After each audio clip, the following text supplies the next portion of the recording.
Assalamualaikum warahmatullahi wabarakatuh. Innal hamdalillah nahmaduhu wa nusalli ala Rasulillah wa ala alihi wa ashabihi wa man iqtada bihadihi wastanna bisunnatihi ila yaumiddin wa ba'd. Alhamdulillah, para pendengar, para penonton yang saya kasih semua, apa khabar semua? Semoga Allah Subhanahu wa taala terus mengurniakan kepada kita semua kesihatan, keafiatan sepanjang bulan Ramadan, insya-Allah. Amin amin ya rabbal alamin. Para penonton yang saya kasih semua, di antara persoalan yang sering kita dengar, kita terima pada bulan Ramadan ini, ia berkaitan dengan zakat. Kita biasanya dah tahulah tentang zakat fitrah.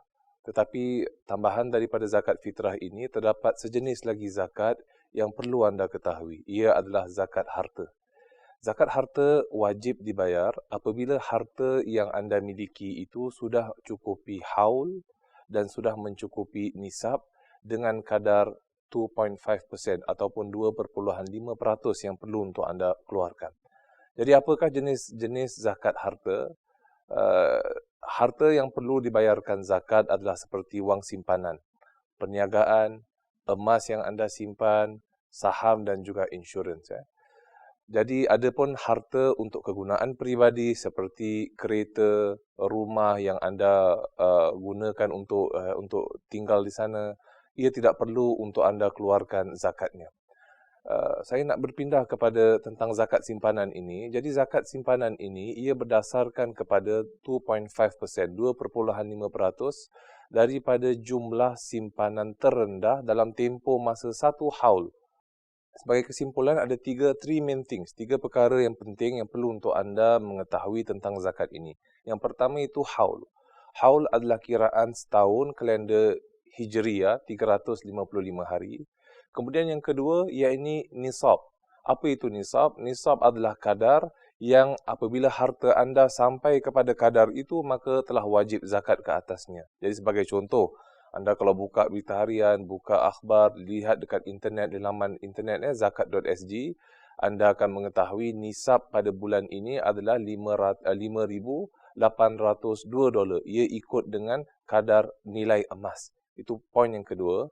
Adapun perkara yang ketiga yang kena anda ketahui adalah jumlah yang diwajibkan anda keluarkan zakat hanyalah 2.5% sahaja. Adalah jumlah yang begitu sedikit dan begitu kecil. Bagaimana caranya untuk kita kira zakat wang simpanan seseorang tu?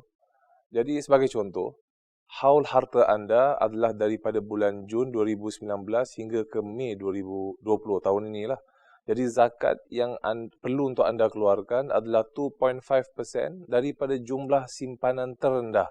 From Jun sampai Mei, anda kena lihat dekat hujung setiap bulan, berapa banyak simpanan anda pada hujung setiap bulan. Kemudian anda lihat, sebagai contoh, katakanlah pada bulan Jun 2019, anda ada $6,000. Kemudian naik $7,000, kemudian $8,000, kemudian naik seterusnya. Kemudian lihat, sampai dekat Mei, mungkin harta anda ada sampai $15,000. Jadi bulan Jun adalah $6,000 sampai Jun 2019. Adapun Mei tahun 2020 dah sampai $15,000. Jadi nak kira zakat 2.5% macam mana ni sekarang? Caranya adalah anda lihat dekat the end of every month, jumlah yang terendah. Jadi anda lihat jumlah yang terendah tu apa? Ternyata pada bulan Jun 2019 itu harta anda, jumlah balance account anda tu yang paling rendah, hanya $6,000.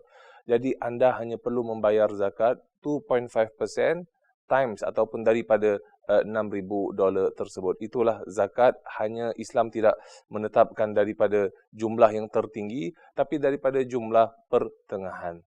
Oleh itu, bagi setengah individu, mereka tidak perlu menunaikan zakat kerana mungkin haul yang sentiasa terputus. Sebagai contoh, anda pada bulan Jun 2019, harta anda ada $6,000. Tapi nanti bila sampai bulan November, katakanlah bulan November, harta anda berkurangan. Dah bayar sana sini sehingga jadi $4,000. Jadi $4,000 ni maknanya dah kurang daripada nisab. Oleh itu terputus satu tahun. Dah tak wajib lagi bayar zakat. Tapi bulan 12, 2019 dapat bonus, naik balik semula harta mungkin. Dah cukup $8,000, maka start balik. Dimula balik perkiraan setahun. Oleh itu, kiraan haul ini saling ataupun sering berbeza di antara satu tahun ke tahun yang lain. Persoalan yang sering diajukan kepada saya adalah bagaimana agaknya sekiranya seseorang itu ingin mengeluarkan zakatnya sebelum cukup haulnya sempurna. Sebagai contoh, kita tahu masyarakat kita suka untuk buat amalan soleh, untuk keluarkan sedekah, untuk membayar zakat pada bulan Ramadan. Kerana apa? Kerana bulan Ramadan ini penuh dengan keberkatan. Jadi oleh itu, seseorang itu menanti pada bulan Ramadan untuk mengeluarkan zakat hartanya. Sedangkan kemungkinan haulnya belum cukup lagi. Kemungkinan haulnya nanti pada bulan 7, bulan 8. Tapi dia nak keluarkan zakat hartanya bulan Mei, kerana bulan Mei ini adalah bulan Ramadan. Jadi apakah hukumnya? Boleh ataupun tidak boleh, Ustaz? Saya nak keluarkan zakat harta saya sebelum haulnya cukup. Jadi ada dua perkara yang penting yang perlu untuk saya jelaskan di sini. Yang pertama, menundakan bayaran zakat kerana ingin mengeluarkannya di bulan Ramadan, ini yang tidak boleh. Jadi sebagai contoh, anda kena bayar zakat pada bulan 2. Bulan 2 lepas, Februari. Tapi anda tak nak bayar zakat pada bulan 2, anda nak bayar pada bulan Mei. Kerana nak menantikan bulan Ramadan. Ini tidak bolehlah kerana perkara tersebut sudah menjadi wajib.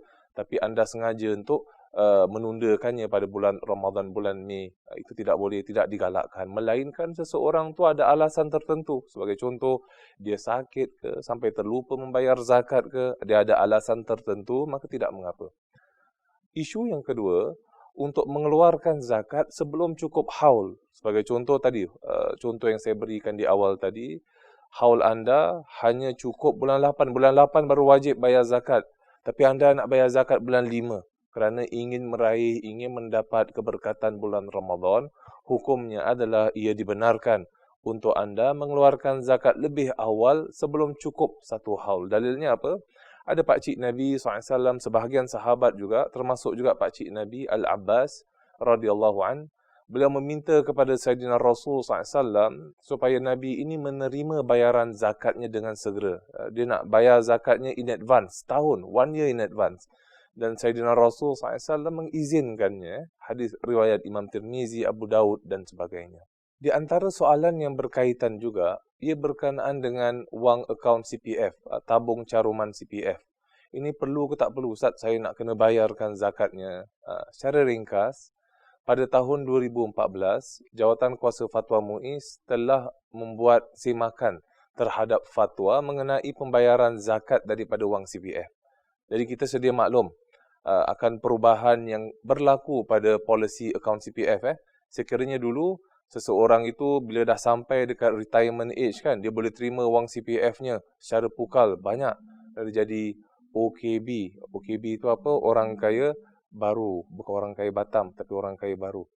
Jadi dengan perubahan yang berlaku pada polisi CPF, pemegang akaun CPF sekarang ini tidak lagi menerima wang CPF secara pukal. Dia tak terima lagi dengan jumlah yang berpuluhan-puluhan ribu ke, ratusan ribu ke. Tapi apa dia terima? Yang dia terima mungkin jumlah yang sedikit, 5,000, itu upon retirement.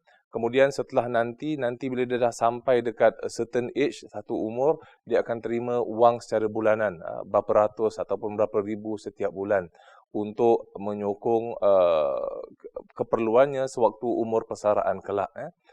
Jadi oleh kerana perubahan yang berlaku ini, Jawatan Kuasa Fatwa memutuskan wang CPF tidak wajib untuk dibayar zakatnya kerana ia termasuk di antara harta yang dimiliki bukan secara sempurna. Maknanya pemilikannya tidak secara sempurna. Jadi apabila anda menerima wang CPF anda, zakat hanya diwajibkan jika wang CPF tersebut dapat dikeluarkan. Itu yang pertama. Poin yang kedua, kemudian wang tersebut disimpan selama setahun. Dah cukup satu kalender, setahun kalender Hijriah. Dia dah cukup nisab, dia cukup haul, ketika itu barulah anda wajib untuk mengeluarkan zakat wang CPF anda. Wallahu alam. Wassalamualaikum warahmatullahi wabarakatuh.